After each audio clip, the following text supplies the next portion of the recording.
every Java program so far we are writing is having one thread which is called as a main thread. So how to know that what is our thread name? Simply you can just run it. So you can see your thread name is main. So always the JVM will allocate one thread name for your every Java program called main. Then how do we write a number of threads for our program? First of all, what is a thread? Thread is nothing but an execution path. Whenever our application we wanted to run with more performance and we wanted to best utilize our resources. Let us say you have high speed processor with you, and still if you are doing with a single threaded programming means you are simply wasting your resources. So our processors are very high speed processors are they available with us. Let us do our program with multiple path, multiple execution paths. Let's say I will be running one logic with one thread and one more logic with one more thread. I can create as many threads as I want. These are called as a child threads. Child 1, child 2, child 3, and this is a main thread. We can divide our logic, we can assign the task to multiple child threads, and we can make that application so that all the number of child threads can run parallelly, so that instead of taking your complete execution of the program 1 minute time, within 1/3 or within 1 second or 1/10, depends on our application logics, we can complete our logic. That is how we can develop the number of child threads into our application. Designing our application by using number of child threads is called as a multi-threaded programming system. So to design with a multi-threaded applications, so first of all you should understand what is a thread. Thread is one flow of your application, one single sequential flow of your application. So all the time we are calling it as a thread is a lightweight. Why it is lightweight and how it is lightweight, right? So there is a concept before multi-threading called as multi-processing system, right? When you are going to execute number of processes in the system, also the number of users can get served parallelly. This is called multi-processing system. But internally for your processor, there is a overhead. Whenever a process starts, a memory should be allocated, and once the process is completed, it has to be deallocated. And all the processes are assigned with a different memory location. So for this microprocessor, okay, switching between the threads is difficult. Means it's an overhead, it's a time consuming process, it is an expensive process.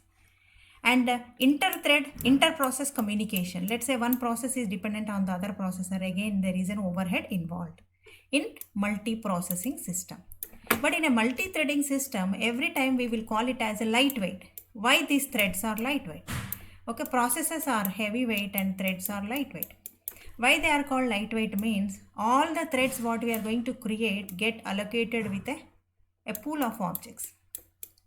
There is a thread pool, okay, and whenever a request comes for a thread creation, it will allocate an object for your execution.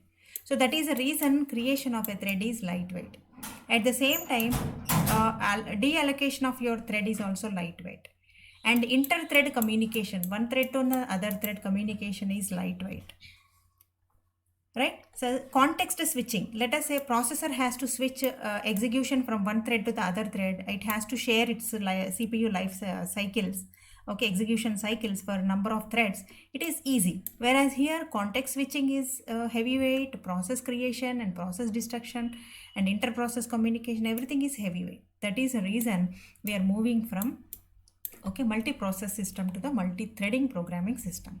In a multi-threading, first of all, how do we create a thread? Okay, how the thread behaves and how the thread is different from a normal Java object, we are going to discuss now. So here is a simple thread, we are calling it as every program has a thread which is a main thread, right? Then how do we create a child thread into Java program? So whenever we wanted to create a thread into a Java program, okay, the class should, okay, let us say I am creating one thread called T1, should extend your super class called as a thread. Then that T1 object is called as a thread. It's not a normal Java class, it is a thread. Just like in exception handling, when a class extends exception, that will behave like an exception class, right? Similarly, this thread, whenever you extend a thread, it will become a thread class. And this is not a normal simple Java class. It is going to behave in a different way, okay? And this superclass thread is coming from java.lang package, so we don't need to import anything here. And what is another way? Second way of thread creation. This is the first way of thread creation, that is extending thread class. What is another second way of creating a thread is, okay, T2 implements runnable. Runnable I said, right, in streaming API I was telling, and also in Lambda expression. So implements runnable is an interface which is a best example for functional interface which has a single method. So class T2 which is implementing, okay, your interface called as runnable, which also makes your class as a thread. But whenever you implement the runnable, definitely you have a method in that called as public void run method. You need to implement that, right? So actually here the thread is a class which is implementing your runnable interface, in which we have also called as a method called as public void run. But this is a method coming from your runnable interface. So when you either extend a thread class, it will become a thread, or you implement the runnable interface, it is also becoming a thread. For testing this child thread, how it is going to behave and how it is going to run, we will see practically. First, we will be checking with the thread class. So here simply we write, okay, first we will simply say that system.out.println of same message. What is the message? We will try to print the thread name. So thread dot current thread dot get name of this child thread. Okay, so this is your thread object. First, how do we create this thread? So just like any other Java class, t1 small t1 equal to new of t1. We are creating a thread object. Now we cannot call our run method directly. So the process is here. There is a method called start. Whenever you say start, it will internally invoke your run method. It will trigger your run and it is going to execute your thread. Nothing but now we are executing our main thread and also we are executing one child thread. Let us see the execution, how the flow would be. This is how we can create a thread. So for every child thread, JVM will allocate the names for each thread like thread underscore 0, thread underscore 1 likewise. Suppose I create one more thread object for the same class, T2 equal to new T1. Now I am also starting one more thread object, okay, start, right? Let us see how many number of threads are created now. One more thread is created. For every thread, the name is created here. Name is given by the JVM. This is how we can create a thread and we can invoke by using start method. And how do we create an object for a thread which is created using runnable interface? So here also we can print the thread name, right? The same logic we can implement in the child thread 2 here, that is a T2. In this T2, as we are implementing a runnable interface, okay, runnable interface is having only one method called run, no other method, only one single method. It's an example for functional interface, okay. So T2, small T2, now T2 2 equal to new T2. I just created an object for the second way of creating a thread. This is by using runnable. When I create an object like this, can I call like this directly? Let us see. It will not allow, because in the super interface, the runnable interface, we don't have run method. We cannot call like this. Whereas when we are extending a thread class, we can call directly, right? So I'll remove the second one just to avoid the confusion. So when we are extending a thread class, we can call it directly, but when we are implementing runnable interface, we cannot call it. Guys, so here, how do we call it now? The one additional step is needed called as, you need to pass thread tt equal to new thread of, you need to pass your object to the constructor of thread class. Your object should be passed to the constructor of thread, so that with that now you are able to call your object. Now you are able to call the thread 2, second thread. Clear? So here what I do is simply I will say that using thread class, super class called thread, and here it is using, okay, runnable interface. So there are two ways we are practicing. Only two ways we can create a thread. One is by using thread class, one is by using runnable interface. So runnable interface needs to be implemented, thread class needs to be extended. So just we are creating the threads now. Got it. So we are getting a thread 0 for this and thread 1 is for this. So this thread underscore 0, 1, all these names are allocated by the JVM. Then how do we give our own name? So you can also set your name. There are some utility methods which are available in a thread superclass. We can make use of that. Set name. You can say that set name, it is, let's say, okay, producer, and here you can set the name for this, okay, tt dot start of set name of. Set name is a method to get the name, okay. We will say simply consumer. We can give any name for a thread just for our reference. Instead of getting thread underscore 0, 1, 2, 3, we cannot refer to our thread class. So that is the reason we can give our custom names for a thread. So we have given producer and consumer here as a names, and now we will be displaying that names of the threads in our run method. So now we are able to get our custom names. This is how you can set the name, right? So we are just looking into all the remaining utility methods of a thread class. So thread is nothing but a flow of your application, a sequential flow of your application, execution path of an application, and it is lightweight because it is going to best utilize your resources, easy to create a thread, easy to destroy, and inter-thread communication is lightweight, and switching between the threads is lightweight because all these threads what we create will be allocated with a common address space which is called as a thread context.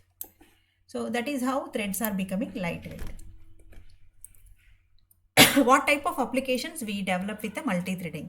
Whenever there is multi-processing is needed, let us say number of, like in the best example is we are all connecting to Microsoft Teams now. Every user, whoever is connecting to this application is a thread. Now all the threads are at a time, we are all able to talk each other, share screen each other, share code, share files, chat. All these are nothing but running the number of processes at a time on a server. Whenever like multi-processing, multiple logics has to be executed parallelly, we go for multi-threading operations. And like gaming applications where multi-user gaming, right? So that is also best example for your multi-thread programming systems. So whenever the response time should be reduced and best utilization of your resources, okay, we need more dynamism, then we go for multi-threading implementation. Most of the time server side, like any web application which is running on the server should be supporting with the multi-threading system, because every client requesting for an application at the server should be capable of number of requests coming from the clients. Otherwise server cannot respond to concurrent requests. In a server, your application is running which is producing some service. Now client 1 sending a request for processing it. By the time it taking some time to execute, other client if sending request, he cannot wait, right? Everybody should be processed parallelly. So that is how your server application should be supporting with the multi-threading programming system. So every client should be parallelly get served by the server. When your system is supporting that multi-threading programming only, you can support that kind of client-server communication with better performance. So how do we create a thread is already we have seen practically by extending a thread class, overriding your run method and calling the start method. It's an inline they are starting, right? We just created an object separately and calling it. Next is by implementing runnable interface. So when we implement a runnable interface, we need an additional step called intermediately you need to create a thread object, then only with that object only you can start it. But you need to pass your object to the constructor of your thread class. That is an additional step needed. So I'll be sharing this code. All of you can also check with your chart. And now what are the differences you can find while creating the threads? So if it is extending thread, if it is implementing runnable interface, right? So here is like you have multiple utility methods with the thread class, whereas in runnable only one method we have called runnable interface. It can perform with a certain task, and you cannot apply with all the methods which are available in the thread unless until you pass your object to the thread class. And here only one method we have, here multiple methods we have. And all the thread lifecycle features are possible by testing with your thread class. What is that lifecycle? We are going to see now. Now, thread API is nothing but the number of methods available in our thread class. What all the different methods are available? Let us look into. First, we have seen start method. Then also we have seen a run method. Run is to perform with the logic which is there into your thread class. Let's say I have a logic to print numbers from 1 to 1000 in my thread. I will write that business logic only as part of my run method. I cannot write my own method and run in a thread class. Thread should have all its business logics only in a run method. Remember that. And second is the run method we cannot call like this. We cannot call t1.run like this. Okay. This will not behave like a thread. You have to trigger your run method only with a start. When you say start only, the run is getting executed. And the other utility methods are setting a name of a thread. Similarly, okay, you can also get the name of the thread by using object also. T.getName is possible, and for every thread there is an ID created. Okay, you can say that t1.getID, and for every thread we can assign the priorities. Let us say I have a number of threads created. I wanted to assign for this thread as a highest priority, for this as a lowest priority. I can assign the thread priority. t1.setPriority. Set priority. Here there are two ways to set the priority. Okay, one is called as thread dot, okay, max priority, min priority, norm priority. It's a static variable of your thread class. Directly you can give this, or else you can give the number from 1 to 10.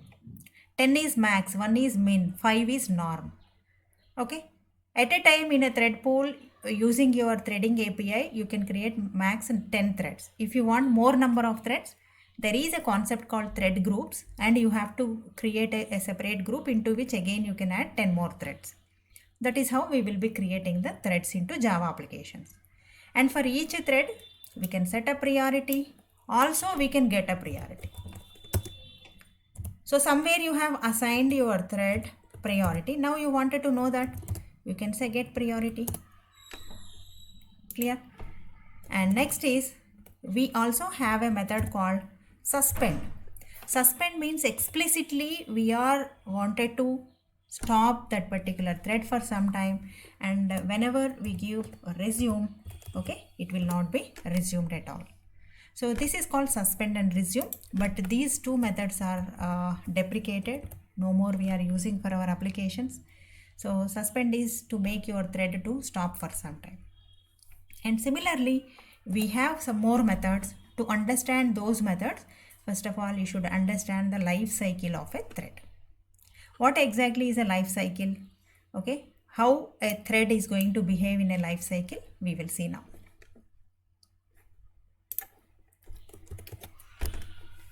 Here, every time when we create an object like this, thread t1 equal to new of thread, okay, your object get created. That is called as your thread born state.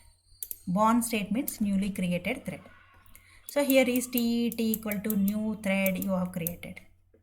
Now your thread is called as runnable state. Runnable state means now your thread is ready to run, right? And whenever you say t.start method, okay, it will call internally your run method. Now your thread will enter into running state. This is runnable state, this is running state. Don't get confusion. Runnable is before run, running is once it enter into run method. While it is running, right, every thread will also enter into blocked state or non-running state. Why it enter into blocked state? First is, every thread while it is running, definitely it will take some sleep time. That time it will go to blocked state. After that sleep time is over, it will come back. Clear? So let us say I am running child thread 1 T1, child thread 2 T2, and again child main thread called main. 3 threads are there in our application: main, producer, consumer, right? So all are having a simple logic, just printing a thread name, so there is no issue at all. But let's say my thread is printing this thread name for 5 times: I equal to 0, I less than 5, I plus plus, and in which I am printing my thread name for 5 times. Similarly, again the same logic I am writing over here. Means here also I am printing my thread name for 5 times. And even in the main also, I wanted to print my thread for 5 times, right? So let's say my main is started, it is executing this logic for 5 times, it may take some time. I should not block my entire CPU time only for this thread, I should allow the other thread also. So that is the reason we use thread.sleep. Always we should have some sleep time, right? 500 milliseconds. But whenever we make our thread to sleep, it will throw an exception called interrupted exception that needs to be handled with a try catch. So surround with a try catch. So now it is handled with the interrupted exception. Similarly, here also, I have to allow the number of threads to process at a time. So I should give my sleep time. Whenever there is a sleep, it will throw an exception called interrupted exception. We have to handle it. And similarly for other thread, third thread as well. So here I am going to give thread.sleep. Now you can better understand what is thread.sleep. Now you can just say surround with try catch, right? Now we have created 3 threads with some logic occupying some time for each and every thread rather just printing a name. Now let us run our application. How do they continue? We will see. See, main is started, it is running for 5 times, then producer, then consumer, then producer, then consumer. All the 3 threads are started. And every thread is going for some time sleep. Then only the other thread is getting a chance. Clear? For example, here main is executing for 5 times, right? Continuously. Let us say thread sleep time will increase.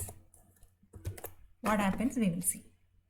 And one more thing, beginners should not get confusion. Why? Because we cannot predict which thread will come first. Sometime you may get child, sometime you may get main.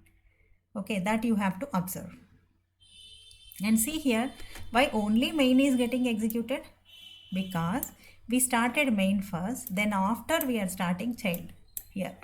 And one more child we are starting here. So let us write this logic, okay? Our main thread logic after starting child threads. I am just moving that logic to after 2 threads are started. This is my main, right? Now let us observe the flow how it is. See here, now we cannot predict whether main starts first, consumer starts first, producer starts first. This is again dependent on your internal processor, okay? Don't get any confusion that I am getting main one time. Any confusion like which thread is getting a chance first, because it depends on the system to system. It depends on the internal processor we are using with. So somehow all the threads get executed. All threads will complete the task, but we cannot predict which will get a first chance. See, producer is running for 5 times, consumer also runs for 5 times, main also runs 5 times. But same program if I run again, the order may change. Okay. Now producer is getting the first chance. Next time when I run, consumer may get a first chance. Okay. That you should not get confusion. That is unpredictable. Okay. This is about thread.sleep method. Now, why I am explaining that sleep is, whenever we start the threads, every thread will go to sleep. That time, while it is sleeping, it enters into blocked state. And while the sleep time is completed, immediately it will come back automatically to the running state. This is one way of making a thread to block. Second is suspend and resume. Just now I told, right? Those 2 methods are, okay, deprecated. We are not supposed to use it now anymore. So suspend means your thread will suspend so that it go to blocked state. Unless until you make a resume, it will not come back. For example, there are certain services you wanted to suspend in a bank.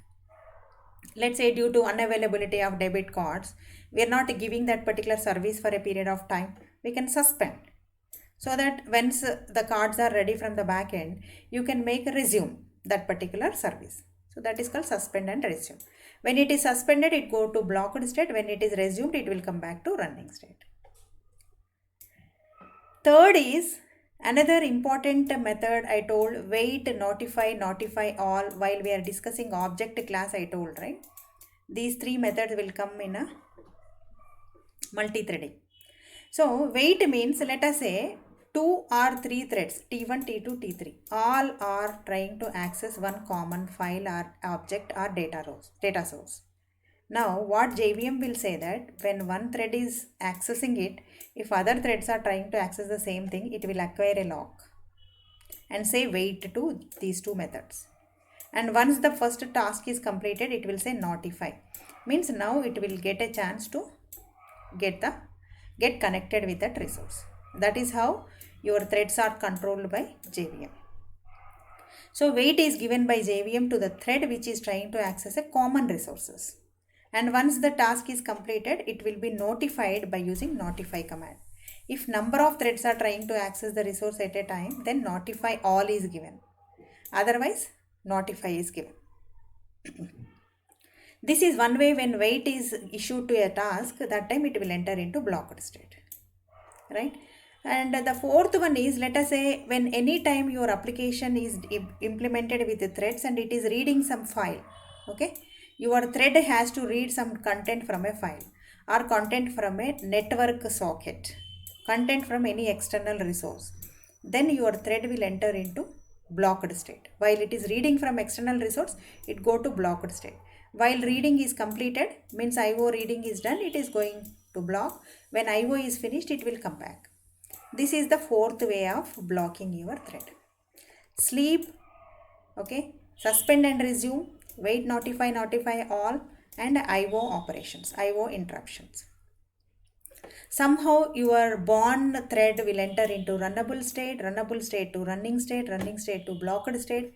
Once your logic is finished, okay, now it goes to stop state. Your thread is stopped. But thread is stopped, but if you check is alive method, still your object is alive. So we cannot keep, let us say I am creating 100 threads in my application. Can I keep all these 100 threads alive here? We need to join them at the end. Whenever we say join method for on a thread object, it will go to dead state. Okay, from born to dead, this is called as life cycle of a thread. The same thing is also explained here, the life cycle of a thread, right? So here we can see how do we create and how many ways we can create. The life cycle is explained here: new state, runnable state, running state, okay, and sometimes it will enter into waiting state or a blocked state. Then finally, once the logic is finished, it goes to terminated state, which is called as a dead state. So how do we do that? How can we check these life cycle methods? Let's say T1 is created, T2 is created, right? Now let us say T1 dot is alive. You can check. If a thread is still running, it will say that alive will be true. You can check with, okay? And similarly, you wanted to know how many number of active threads are running with. Simply, you can check with the T1 dot active count. It will give the number of active threads running in a system, right? Next is T1 dot, okay, is a daemon. Daemon means which is a service thread, very low priority thread, like a garbage collection. When some low priority service you wanted to run with that thread can be assigned as a daemon thread. So we can check whether it is a daemon or not. Before checking with a daemon or not, what do we need to do is we have to set a daemon. Set daemon is a method. True, if you say, it will become a daemon thread, means service thread. Service thread means low priority thread, worker thread also you can say. And for checking that is daemon you can say.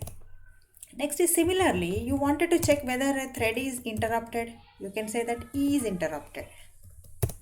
Okay. And then let us say you wanted to interrupt a thread explicitly. You can say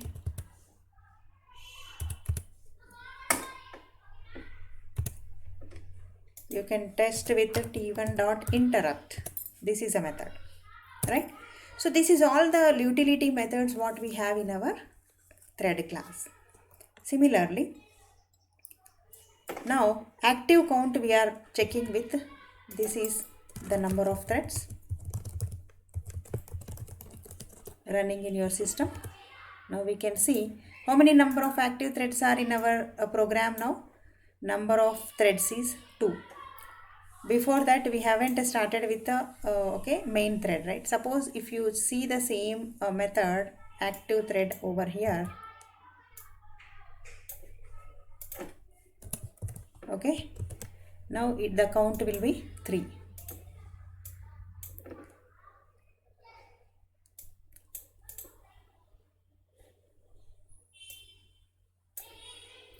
Here instead of t1 just you say thread dot active count.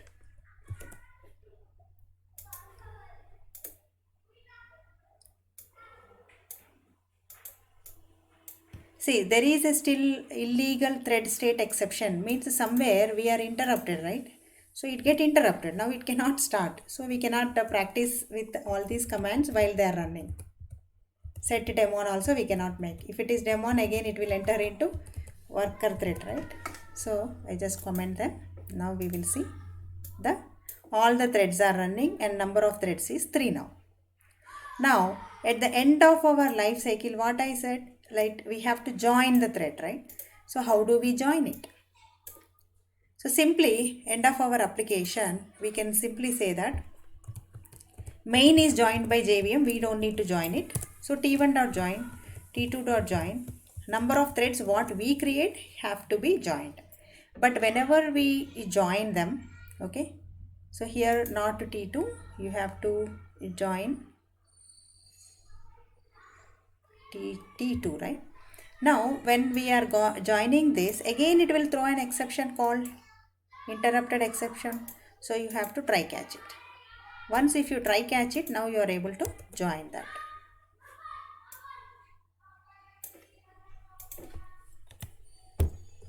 Here is a TT object you have to give, not a runnable interface object, okay?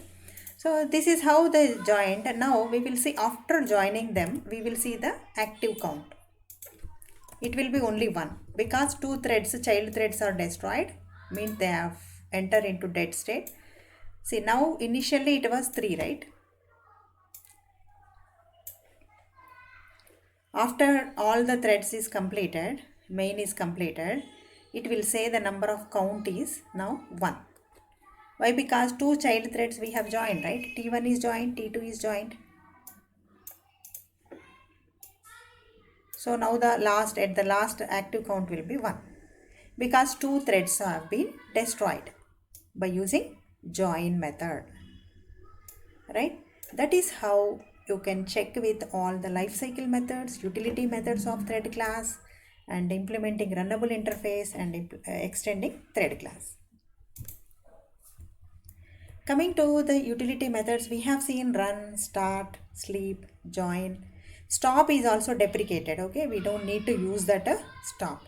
And current thread is always to give your current thread object. Let us say here every time we are using, right, thread dot current thread means the current, like this operator. Like how we can get a current object by using this keyword, likewise. And observe carefully, in a multi-threaded programming, you will not have your own functions. Always you write a logic inside only run method. And then stop is deprecated. Means for in place of stop only we are going to use with the join method. So for example, T1 we created, right? We cannot say c dot stop. This is deprecated now. So we are not supposed to use it. All these are methods of our thread class, right? So you have to just understand what are the priorities, like we have already created with setting a priority, right? Like for every thread we can give a priority from 1 to 10, or else we can use a static properties called max property, min property, and a norm property that we can use with. But even though we are creating the priorities, we cannot guarantee that it is going to take the same chance, because the priorities are purely depends on your underlying processor. Next is what is sleep, what is suspend, and what is wait. You should clearly understand the difference between these three things. Sleep means, okay, definitely we have to provide some time. Till that time it will enter into blocked state and it will come out automatically. We don't need to revoke that. Coming to suspend means time is not mentioned, but you have to use resume for that. Wait is not under our control. Wait is given by the JVM and it is revoked by using notify method.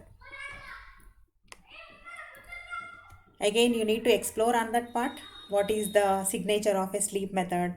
Every time when we give, definitely we need to pass, okay, the number of milliseconds to be sleeped with.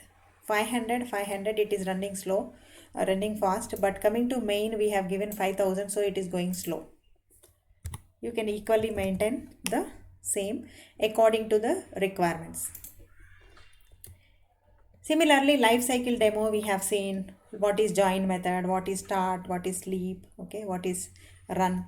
All that comes under life cycle methods. And there are some demo programs are given in the demo folder. All of you can look into that logics. And finally, we have a concept called synchronization.